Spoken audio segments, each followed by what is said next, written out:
Tonight, we're going to a dangerous area of an Amazon account so we can understand the relationship between humans and PPC campaigns. Crikey! Take a look at this. We're face to face with a hard-hitting predator. And oh boy, this keyword means business. Its toxic venom can lead to hundreds of clicks without conversion. One bite, and it can leave you paralyzed with high ACAS for weeks. Now, these predators won't be mucking with us. We've got the biggest predator on our side, the ad badger. Oi, easy boy. And we're here to help you tame these beasts in the jungles of Amazon PPC. What's going on, Badger Nation? It's Mike and Steven, and you're listening to the PPC Den podcast, the world's first Amazon advertising podcast, and your source for all the tips, tricks, and optimization strategies you need to grow your Amazon ads. And you can join thousands of listeners and get bonus content at adbadger.com/podcasts. What's going on, everybody out there in Badger Nation? I hope you are having a wonderful late summer. Steven, what are some of your favorite late summer things to do over there in beautiful sunny California? You know, we don't have a lot to do. We're pretty much confined to going to the beach, going on hikes, going surfing. Definitely limited in what we can do during the summer. That sounds tough. Sounds very tough. Coincidentally, we are actually limited by things to do in the summer in Texas because it's like 100 million degrees outside and it makes life very difficult you can't walk your dog outside. Basically you stay inside and look outside at how sunny it is. Enjoy the air conditioning. Stay in AC. Yeah, walk your dogs at 5 a.m. and 10 p.m. That is correct. That is absolutely right. You know, one thing I do actually enjoy, we had a lawn service mowing the lawn and I canceled them because one of my actual favorite things to do, this might be completely weird. I might be outing myself as a total, actually, no. I think this is a common thing that a lot of people do. I enjoy mowing the lawn, doing outside work because you pop in some headphones, you listen to an audiobook, listen to your favorite podcasts. I think it's a great time. Your new Google AirPods? That is correct. Yes. And today's question is actually centered around lawnmowers. We get this question all the time, specific to individuals' products. We don't only specifically work with people that sell lawnmowers, but we get this question all the time. This question is, if I sell 15 lawnmowers, where should I put the keyword lawnmower? It doesn't matter what you're selling. A lot of people sell some family of products where the same keyword could be applied so many different places, so many different products. The question is, where do you put that keyword? Today, we are finally going to record the episode that we can send people every time this question is asked. So whether you are listening to this for the first time organically, you just listen to our episodes, you're checking this out, or someone on Team Badger has sent you this podcast, welcome. Today we will dispel. We will also dispel. We will dispel it and dispel all the myths, answer the questions that people have. Steven, how many times do you think you've been asked this question? About lawnmowers specifically, quite a lot. Lawnmowers are a massive industry right now, completely blowing up. We like to put a lot of content. Such a hot space. Yes. If you're not selling lawnmowers, you are poor. You are poor if you're not selling lawnmowers right now. I'm just kidding. Right. You're gonna have an uphill battle. Yeah. No, I'm totally kidding. We're using lawnmowers as an example. It's aside from running shoes and jump ropes, lawnmowers is our third most favorite keyword / product to use as an example. But yeah, the question has largely been, hey, I've got multiple products that all are bidding on the same keyword. The one keyword is relevant for all of them. So you have a lot of different variations of lawnmowers, lots of different styles, sizes, engine sizes, or however you measure lawnmowers. I'm not familiar with the industry. And the question is like, hey, the search term lawnmower is relevant to all of them. Should all my campaigns for each of these products be bidding on the same keyword lawnmower? or am I hurting myself? And there's a number of fears that can come up with that. Keyword cannibalization, rising CPCs, those types of things. So yeah, Mike, you had the great idea of let's just address this whole topic because it's such a frequently asked question. Let's just address it all in a podcast episode, which will later be turned into a blog post, to which we can refer future questions to for help. Yes. So this one I was totally inspired by having conversations with people this past week. I knew instantly what we should be talking about. So let's answer this question. If you have multiple products that can apply to the same keyword, where should you put that keyword? The answer, everywhere. And there's a lot of, there's that big asterisk there. So if you are selling 15 different lawnmowers, should you put the word lawnmower in all the ad groups that these lawnmower is in? The answer is probably yes. And I think this is a really simple example. If you make a search on Amazon and you ever see the same company in multiple ad spots, that has answered your question. Because Amazon won't put the same product multiple times in the search result, but it will certainly put ads from the same company in multiple spots with different products. So that is the quick answer to this question. That's as simple as that. I mean, it took us one search to find an example of this. I mean, we do this inside the campaigns that we manage. Yeah, so people will sometimes think, if all my products are all bidding on the same keyword, is only one of them going to appear for that keyword. So say you've got 15 lawnmowers, 15 separate campaigns, they're all bidding on the keyword lawnmower exact match. Does that mean only one of them can actually win that search? The answer is no, they can all win it. Amazon is very strict. One ASIN ad per search page. So that's to prevent, because just think about it. Here's what you have to keep in mind whenever you're thinking about how Amazon works. You have to understand their primary goal is the customer. You probably already know this as a seller and an advertiser. Amazon does not care about you, okay? They don't really care about their sellers. However, they will bend over backwards to make sure the one-time buying customer is taken care of as if they're a celebrity. So they will do whatever they can in terms of customer service, but also just in terms of, the shopping experience. Think about what a terrible experience it would be if, you typed in lawnmower and the top 5 ads were all the exact same product, all saying sponsored because there were 5 separate campaigns for this one product, 5 different keywords for this product, in those campaigns. It's that's just going to look like a spammy type thing. So they're never going to allow that to happen. So no, you can't have the same product advertised twice on one Amazon search page. You can have your product ad and your organic listing at the same time. That's the only real exception there because one is sponsored, one is not. So you can have up to 2 products on one, 2 appearances, I should say, of the same product on an Amazon web page. But you can have multiple products as long as they're in separate ad groups on the search page at once. Why separate ad groups? Because the nature of an ad group is you pick your products in the ad group and you pick your keywords in the ad group.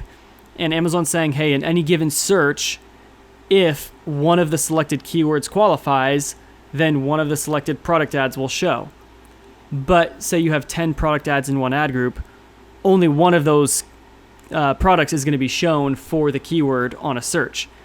That's one of the reasons why we are strong components of the SPAGs, single product ad groups strategy, just to get more visibility. So if your products are split up into separate ad groups, and if they all share the same keywords, they can get multiple appearances. So definitely a lot more to be said there. There's definitely some nuances, so that will all be fleshed out in this episode. Yeah, nuance is the key word there. I was just speaking with someone, very successful Google Ads advertiser. They are starting to transition their customers from only being Google Ads customers, throwing them on Amazon now too. One of the biggest hurdles for him to understand was the nuance of campaign structure on Amazon, because it is a sort of unique phenomenon on Amazon, setting up single product ad groups, single product campaigns, things of that nature are quite unique here. It doesn't really have a comparable parallel on Google Ads or Facebook ads. So there's loads of common questions that we also get when this question is asked, which I think the first one is, am I going to be competing with myself? Like if I'm bidding $1 on lawnmower A, and then I'm bidding $1 on lawnmower B, will eventually one of these have to be like, well, one needs to be at 105, the other one needs to be at 1. And then like, am I just going to keep like marching my way up? If I have like 100 lawnmowers, all of a sudden, like all of my bids are going to be at $3, $4, $5 because I'm just going to continuously be driving these up. This is a very common question. All right, this is going to get a little bit more complicated than we originally bargained for. I'm just going to go down this rabbit hole. We did a previous episode on like what CPCs actually are, and let me just lay it out for you. Your CPC isn't just how much you're willing to bid, it's also how much is your competitor bidding as well. Because if you're bidding 10 but the next closest competitor is only bidding $1, then Amazon will only charge you $1.01. They're not going to charge you the full 10. So they're only going to charge you 1 penny more than your competitor, but they will also either charge you a premium on your total CPC or give you a discount on that total CPC based on that product's performance. So let's put it this way, okay? And I have seen this firsthand dozens and dozens of times, which is why I know this is accurate. Let's say you have one lawnmower that is a bestseller. You have the Amazon's Choice badge for lawnmower. You are killing it.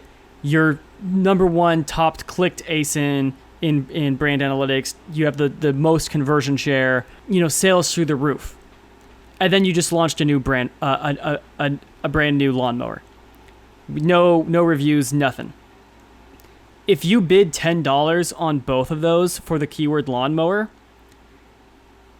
if they both win top of search, even if you're the only person bidding, okay, let's just say, or not the only person, let's just say your competition's bidding 50 cents and you're bidding $10 on both, Amazon might charge your top seller 51 cents and your brand new product $10. They might charge you the full amount because that was how much you were willing to spend, and that was your bid. And so Amazon definitely factors in a lot of other items there.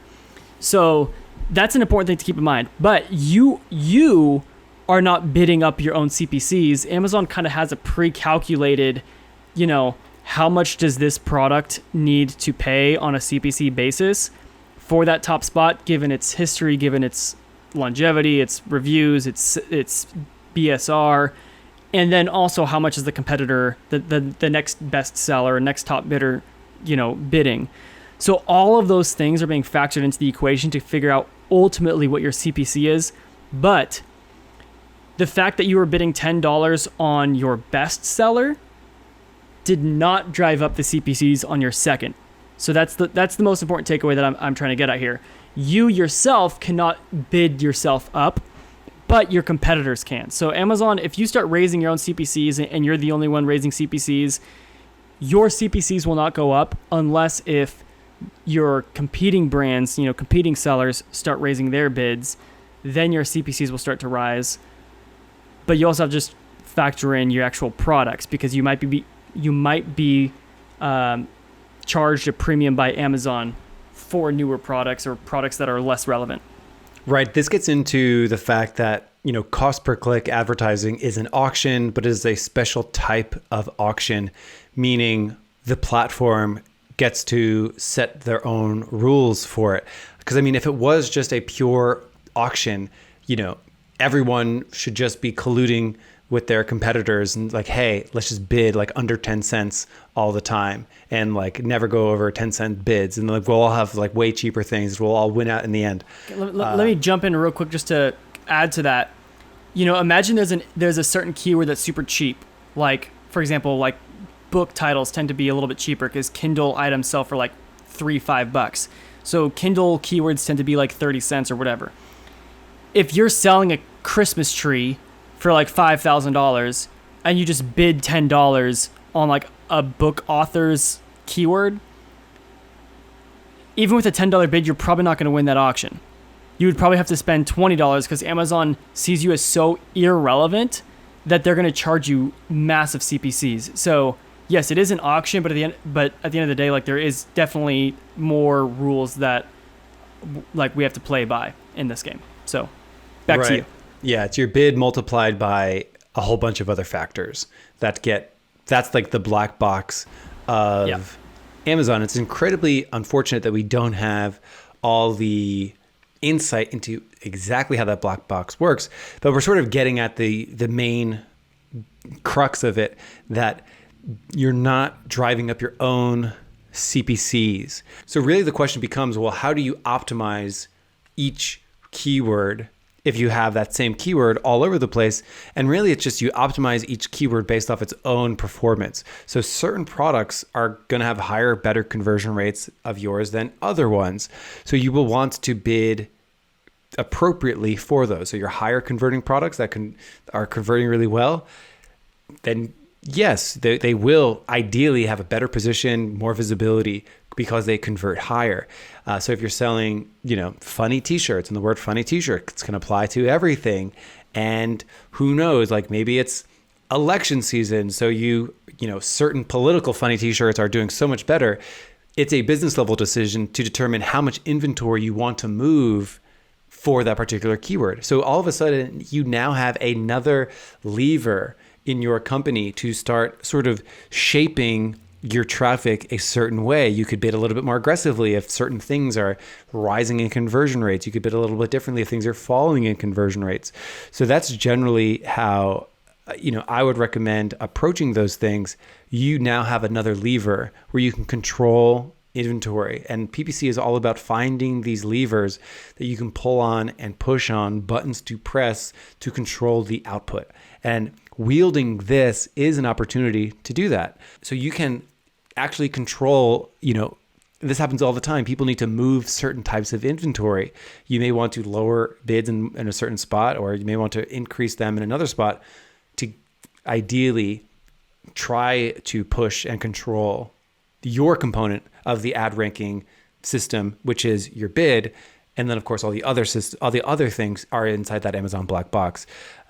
So this is another opportunity for you to go into and sort of see your campaigns and see your keyword optimization in a new light now as this sort of like new door opens for you. So to sort of conclude that, you can actually, if you were selling 15 lawnmowers, it's possible that you may only put the word lawnmower on 10 of them. Because 5 of them, they're just not selling very well. You want to sort of keep them in the background, so you don't want your main ones to go on that. You don't want these to go for your top money keyword. One other question too, variations. So let's say you're selling, running shoes, and you sell men's running shoes and women's running shoes. When somebody just searches running shoes, it hasn't been specified if they're looking for men's or women's. This example I had to switch back to running shoes because there's no one's typing in lawnmowers for men, lawnmowers for women. Maybe this is a big business opportunity. I am, yeah. Yes. I only search lawnmowers for women. Yes, this is the next big niche. If you're selling lawnmowers, you have sit-down lawnmowers and you have push lawnmowers. Should you be displaying both of these sort of wildly different variations that are, we don't know the true intent of people that are searching it. Are they looking for men's running shoes, women's running shoes? Are they looking for sit-down lawnmowers or push lawnmowers? Which do you decide to push? How would you approach that, Stephen? So I am thinking through a specific circumstance that doesn't probably apply to all situations, but say you've got just one insanely competitive keyword. Let's just to stick with lawnmowers, let's just say that one keyword is so competitive, CPCs are crazy, everyone's bidding on it.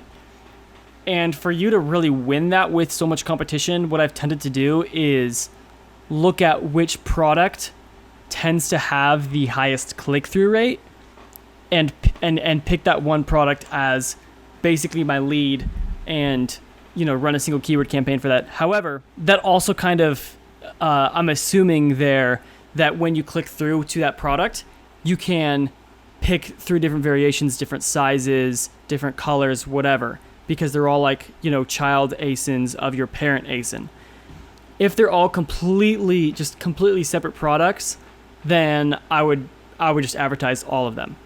So if people have the option of switching to another product, then I would just pick the one with the best click-through rate and just advertise that one. But if they're all different pages, and here's where maybe lawnmowers, I guess it's still fine. I could think of a few different examples of current clients where lawnmowers, we could have a keyword that's a little bit more vague than even that. And for those cases, the products have to be separate products, because for one of the examples, one's looking for a watch and the other's looking for a necklace, So you're going to want to, those items aren't going to be sharing the same parent variation because they're two completely separate products. So in those cases, I would advertise them separately for the same keyword. But if they are, child variations, then I would just go with the best product with the highest click-through rate as my lead, and then let people switch to another one of my products after they've clicked through. I would do exactly the same. So we have hopefully answered that question. Now there's more to this episode, but we've essentially answered that question. If you sell so many products and the same keyword can apply to all of them, hopefully by now you understand how this works. So that's awesome. But there's a lot more to this story, and it brings up the word cannibalization, a word that I typed in our podcast notes at least 10 times, spelling it slightly different every single time. That is up next. So let's get into the word, and I guess the way it's typed in our notes is cannibalization. Cannibalization. It's a tough word. It's kind of like misspelling the word misspelled a couple episodes ago. A couple of these words just take you for a spin. So keyword cannibalization. This is a concept that I actually learned from you, Michael, when I first started working at AdBadger. You were the one who introduced me to this concept, largely coming from an SEO background. So you were speaking of it in terms of trying to rank on Google organically and that kind of keyword cannibalization, which you can correct me if I'm wrong, but it basically seemed like with Google, which Google tends to prefer the blog post if we're using blog posts. So Google will rank the blog post that has more total traffic, more click volume, things like that. And if you have two different blog posts kind of competing for that, they're both hurting each other because you have two different blog posts.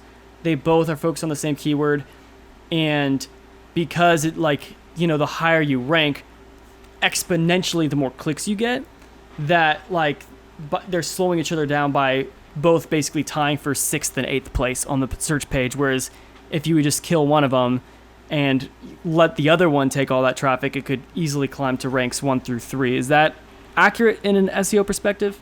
Right. So if you were to Google keyword cannibalization, you'd find almost everything related to Google SEO because the first spot, the drop off from position 1 to position 10 is so stark on Google.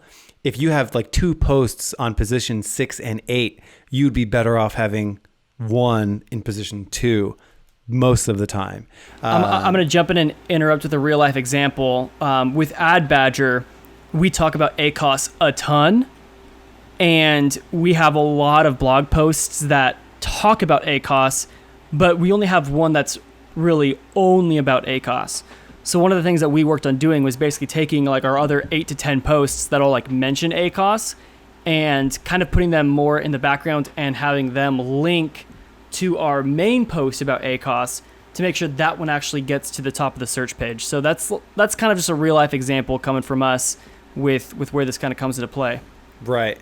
Now on Amazon, we don't truly know the click-through rate of every single thing on there. Beyond that, the whole concept of keyword cannibalization and cannibalization in general is going to mean different things to different people as soon as we leave the world of Google SEO. Because when we, it comes up in sort of certain circles for Amazon advertising, the whole concept of cannibalization. it means different things to different people. Personally, I think it means anything like you're doing one thing and then you do another thing and it hurts your net results.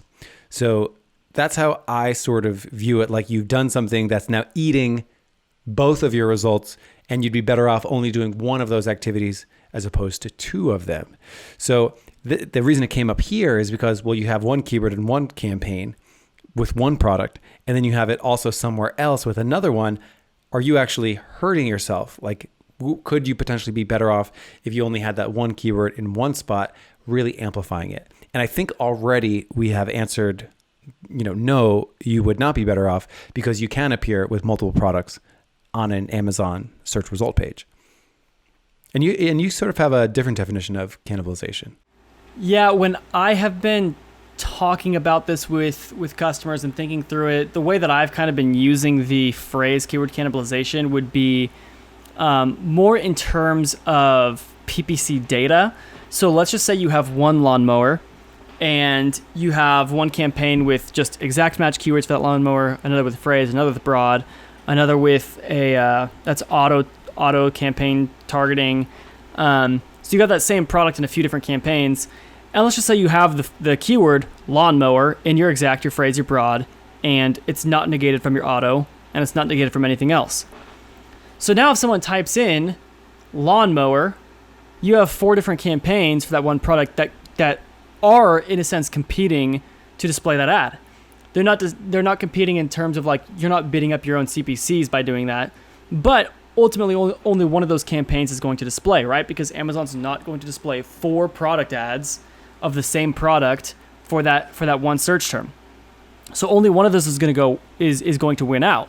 So it might be, whichever one was the most competitive in bids. Again, not because you're bidding yourself up, but let's just say your exact match keyword was 75 cents and your broad match was $1 and your competitor was bidding 99 cents. Well, because your broad match was bidding more than your competitor, you win the top spot for $1. So you didn't necessarily outbid your exact match keyword. You were just bidding what I would call a qualifying amount for the top spot. The whole point here, though, is if they're all bidding the same, ultimately for all of the searches that are specifically lawnmower, you are splitting up all of that impression, that click data across 4 different campaigns, depending on which one happens to be winning it at the time, based on the bids, based on your placement settings, based on all these things.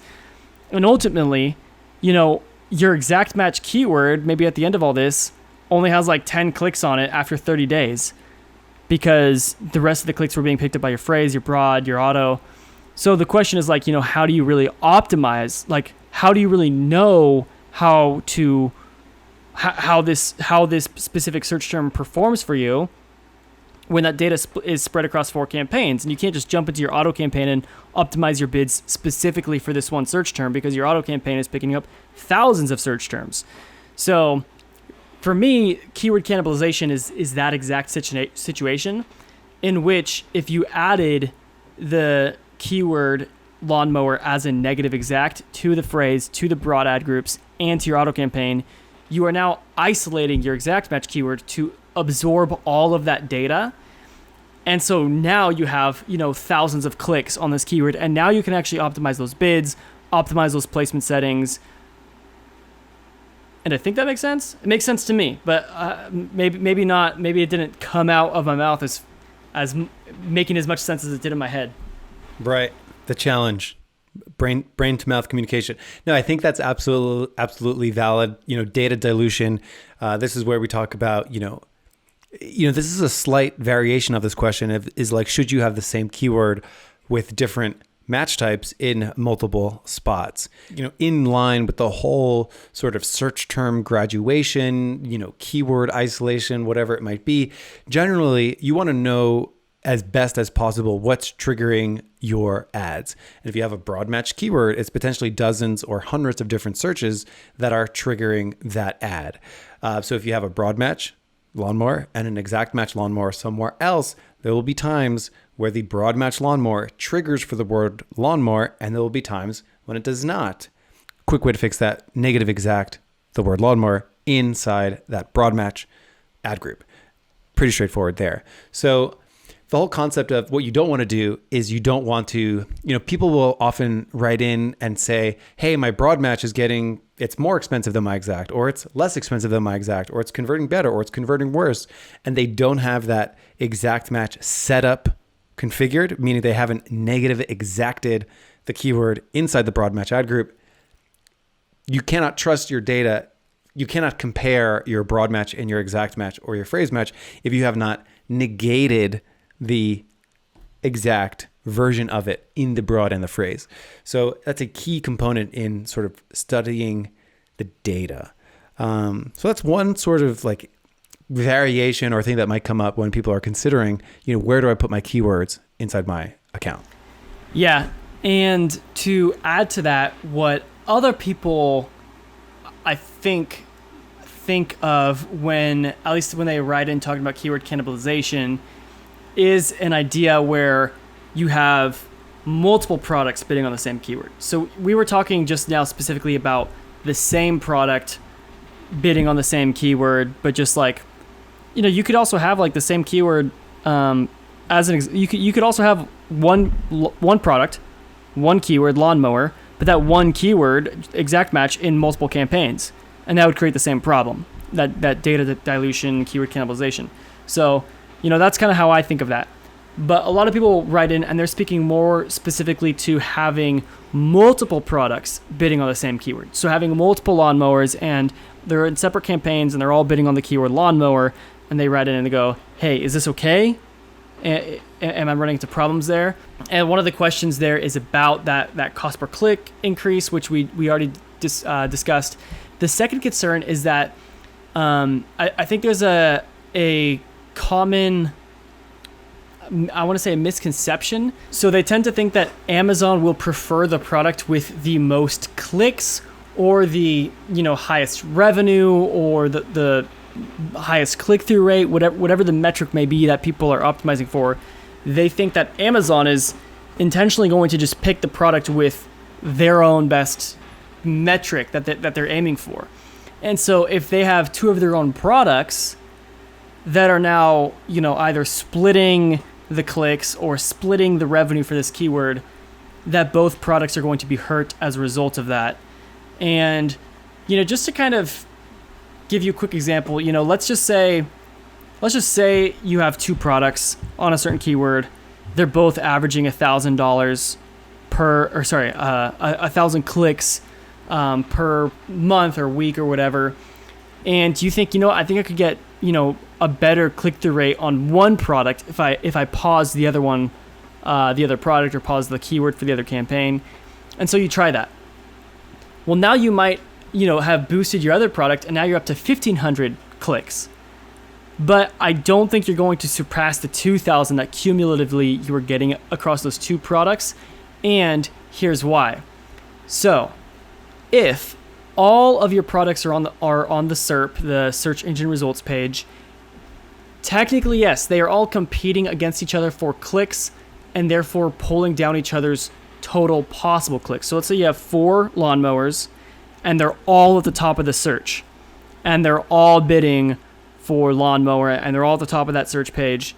And let's say they're all getting 1,000 clicks each. Yes, technically your one product, if you focus on just one product, it could get more than 1,000 clicks. But when you pause those other ads, you now are opening up the spot to 3 other competitors taking over those ad placements. And so now maybe your other product got 1,500 clicks, but then the other, 2,500 clicks went to, did I do that math right? Yeah, that's right. Went to competitors. So that being said, yes, if you tried to consolidate, you could possibly have a higher CTR on that one product, but you're probably not going to get a total higher level of cumulative clicks on those ads. So even though your products are technically competing with each other for clicks, what you have to really keep in mind is it's not about one of your products versus another one of your products. It's really about your brand versus a competing brand. So even though your 4 lawnmowers may all be kind of, splitting up those clicks amongst themselves, at the end of the day, if you have all of your products on that search page, your brand as an entity is now 2 times, 3 times, or even 4 times as competitive against another brand for getting those clicks. So if you'd rather have that 2x, 3x, 4x multiplication of your brand on that one search page, or you could consolidate that and get like 1.5x on one product. So that's the thing. So kind of, at least for me, summarizing this last thought is there is a difference between keyword cannibalization and keyword multiplication. So keyword cannibalization is when it's hurting yourself because you have the same product or the same keyword in multiple campaigns that's ultimately like hurting the performance of each campaign because it's the same product with the same keyword. If you have that same keyword and you're using that for multiple products, that it's relevant to all of those products, ultimately what you're doing is expanding how many products display on those searches, how many total clicks you're getting for that search for those searches, and your total reach, your total impression share is going up, right? Like if someone types in lawnmowers, would you rather display one product or would you rather display 10 products across the top, the rest, and on product pages? Right. I would rather have 10 products there. Mm-hmm. Right. Would you rather have the world's strongest biceps, but every other muscle group can only lift 2 pounds, or would you rather be well-rounded and have a great physical fitness level? Yes. That's a great analogy. And maybe even just like the world's best one bicep. Exactly, right? By one bicep, I mean one arm, because for any anatomy people, I know a bicep is technically two muscles in one bicep. I just wanted to defend myself. Nobody's accusing you of anything. All right. I imagine there's a lot of people, like you've heard of, like people that go around correcting people's grammar. I don't know if people are running around correcting people's bicep. Dude, there's someone out there. Hey, leave a comment below on our YouTube if you would have corrected me. Do you get mad when people refer to the tricep as only one muscle when it's actually 3? Comment below. No. I get livid. Yes. So I hope, dear listener, we have saved you mountains of agony, because this is a really agonizing question. The whole concept of campaign structure, where to put things, what should I be doing? The answer is simple. If you sell 100 funny shirts, the keyword funny shirts can go in multiple spots. It can go everywhere and you'll be okay. You can pick and choose where you want to strategically put it to maybe drive different levels of traffic to different places. You can do it. You can also appear in the whole top row of sponsored products, which is really a wonderful goal to seek. And of course, there's lots of factors that contribute to how Amazon ranks products. It is your cost per click multiplied by some other cornucopia of factors. We can guess at what they are. Conversion rate, BSR, all these different components of how Amazon just generally ranks products. But it is definitely in combination of your cost per click. And with that, hopefully we have made your PPC management a little bit easier, de-stressed you a little bit. We'll be talking about this in comments, YouTube comments. Yes. Or you might have just confused the frick out of people, because that was a bit of a complicated answer. Kind of a long answer. But that's why we made this episode too, because, when people were writing in, we were finding ourselves writing paragraphs trying to explain keyword cannibalization versus maximum reach and impression share and click share and all that stuff. So... Right. There's. Have you seen this trend online? It's called "Saved You a Click," where it's like someone will post an article on some social media site, and it'll be something like, "Does this politician believe that?" And then it's like, the first comment is like, "Saved you a click." No. I'm like, "Saved you a click." Yes. I like that. So like to save you. Yes. So when we present and share this post with people, we will say, should you bid on it in multiple places? Yes. If you'd like more info, listen to this episode. And if you would like more info, the PPC Den podcast will be back next week. Same time, same place. Arrivederci. Adios. Peace. Peace.